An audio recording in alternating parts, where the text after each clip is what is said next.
আহা, পারির কি দোষ? ওর আর কি করার আছে? দিদিভাই ওকে আসতে দিল না, সেটাই তো আসল কথা।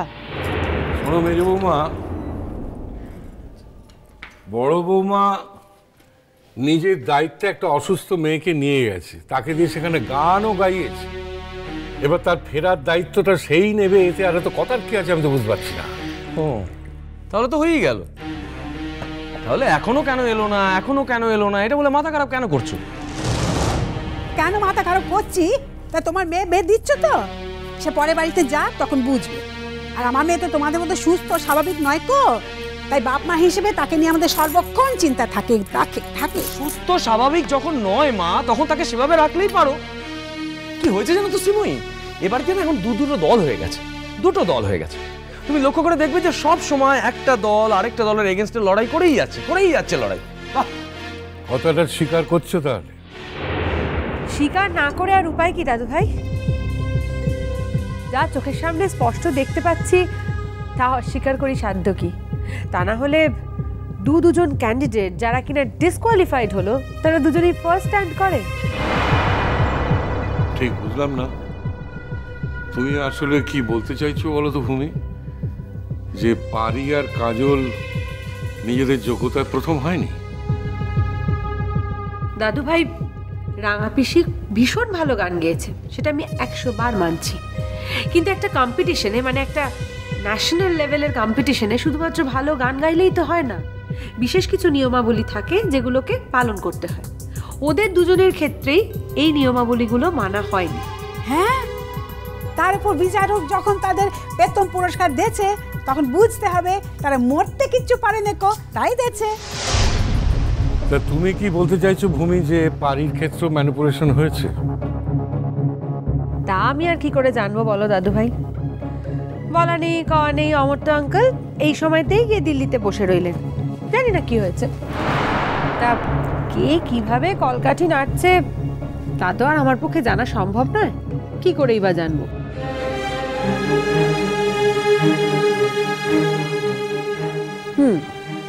তবে যে যতই কলকাঠি নেড়ে থাকুক না কেন, রাঙা পিসে যে প্রাইজটা পেয়েছে এতে কিন্তু আমি খুব খুশি হয়েছি। আহারে বেচারি, কতদিন বাঁচবে না তার কোনো ঠিক ঠিকানা নেই। তার উপর গোটা জীবনটাই তো ফাঁকির ওপর দিয়ে গেল কিনা। একখানা বিয়ে হয়েছে, তাও তো নামকে বাঁচতে। সেই বৌদি তার দেওরকে আঁচলে বেঁধে রাখার জন্য রাঙা পিসির মতো একটা মেয়েকে দেওরের ঘাড়ে গছিয়েছে। ভূমি,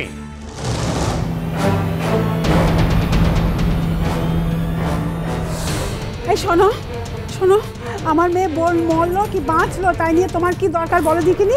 তুমি সবসময় এরকম ভাবো না, এরকম খারাপ কথা ভাবো, তাই না? আমার মেয়ে তোমার কোন পাকা ধানে মই দিয়েছে যে তুমি ওকে 3 দিন না চটকালে তোমার ভাত হজম হয় না কো? তোমার মনে বিষ, তাই তুমি ফার্স্ট হতে পারোনি। মা, মাকে ধমকাচ্ছ যে বড়, ও যে এতক্ষণ বকছে সেগুলো কানে যায়নি নাকি? তখন কালা হয়েছিলে, বোবা হয়েছিলে? বাবা, ও হয়তো কথাগুলো ঠিক বলেনি, এই কথাগুলো আমাদের কারোর শুনতেই ভালো লাগেনি ঠিকই, কিন্তু ও যে মনের কত কষ্টে এই কথাগুলো বলেছে সেগুলো আপনারা কেউ বুঝবেন না একটু? তাছাড়া আমরা তো নিজে দেখেছি এই নাচটার জন্য মেয়েটা কম পরিশ্রম করেছে। দিনের পর দিন মেয়েটা কি খাটনি না খেটেছে নাচটার জন্য, সব তো নিজেদের চোখে দেখা। কি ব্রিলিয়ান্ট নাচটাই না নাচলো, অথচ তারপরেও যে সবচেয়ে খারাপ নাচলো, যে মাথা ঘুরে পড়ে মঞ্চে বিভ্রাট ঘটালো, সে কিনা ফার্স্ট হয়ে গেল। বাহ, আসলে ভূমি কিন্তু এই ব্যাপারেই হার্ট হয়েছে বেশি। বাড়ির কথা কিন্তু সেভাবে বলতে চাইনি। ভূমির মা তো ছিলেন, তাকে মুখ করতে বলো, আইন আদালত করতে বলো।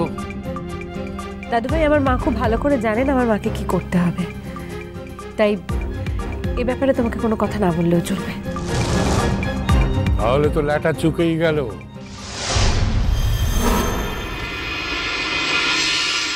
তাহলে তুমি বলছো যে তুমি কালই লেখাটা হাতে পেয়ে যাচ্ছ, তাই তো? হ্যাঁ বাপি, কালই আমি লেখাটা হাতে পেয়ে যাব। আর লেখাটা তোমাদের দিয়ে দিলে তোমাদের তো আর কিছু বলার থাকবে না, তাই না? দেখো, আঙ্কেল আমাকে রাখতে এসে কি বললেন? হ্যাঁ, বিয়েটার ব্যাপারে দিনটা এগিয়ে আসছে বাপি। এখন থেকে তোড়জোড় না করলে আমি তো তোমাদের একমাত্র মেয়ে। আমার তো প্রথমবার বিয়ে বাপি। তোমাদের একমাত্র মেয়েকে তো তোমরা যেমন তেমন করে বিয়ে দিতে পারবে না, তাই না? না না,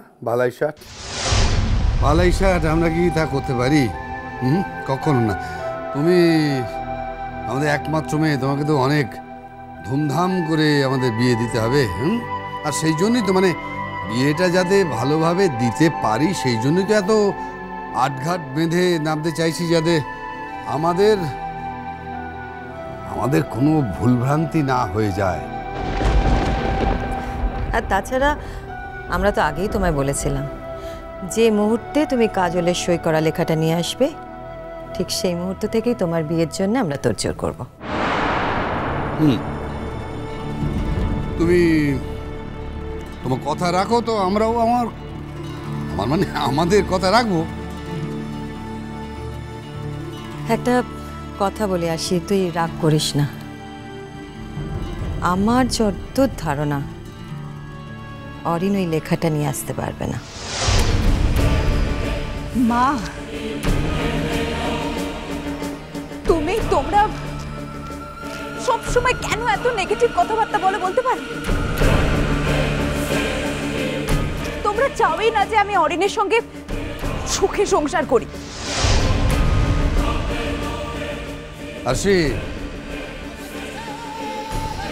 আশি, তুমি কিন্তু শুধু আমাদের উপর রাগ করছো।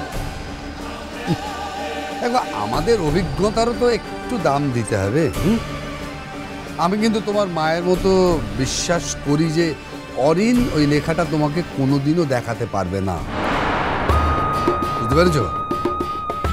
আচ্ছা ঠিক আছে, দেখা যাক। যদি আমরা ভুল প্রমাণিত হই তো আমরা সকলেই তো খুশি হব।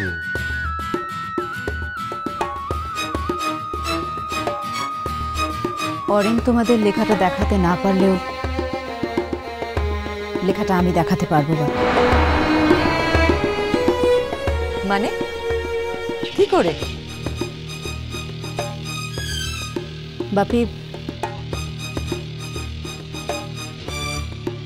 ও যদি অরিনকে লেখাটা না দেয়, তাহলে লেখাটা আনার দায়িত্ব আমার। লেখাটা আমি ওর থেকে আদায় করবই।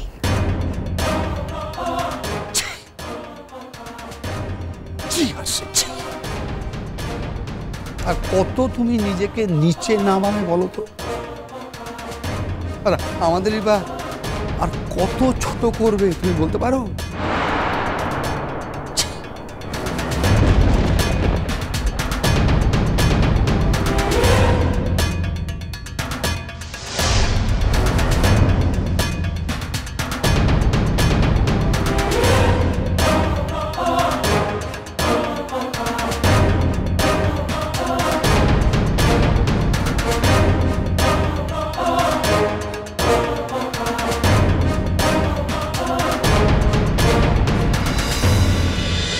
Sunday baje